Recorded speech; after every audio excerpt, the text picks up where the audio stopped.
Hello everyone, welcome back to the channel. In this video, I'm going to create a quick in-depth comparison review about these two VPN platforms, which is ProtonVPN and Namecheap VPN. So to get started with a quick overview, ProtonVPN is a premium privacy-focused VPN created by the maker of ProtonMail, known for its open source transparency, secure infrastructure, including secure core, and a strong anti-censorship tools.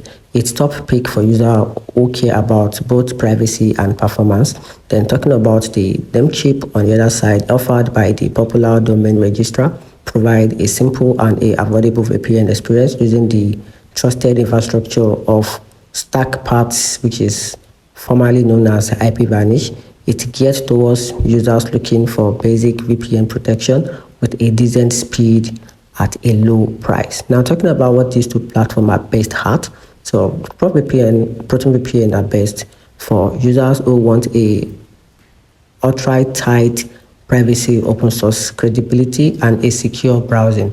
Then talking about the Namecheap VPN is best for budget-conscious users who want a basic online protection. Now talking about the downside of these two platforms, ProtonVPN has some different downside. So talking about the downside, it comes with the price. The price are than the budget VPN for premium features. Then the free plan has a limited server option together with the advanced features may feel overwhelmed for beginners, which is the downside for the ProtonVPN. Then talking about the Namecheap VPN, revealing the downside, no open source app or third-party audit. It's all lack advanced security features like a multi-hop or a secure core.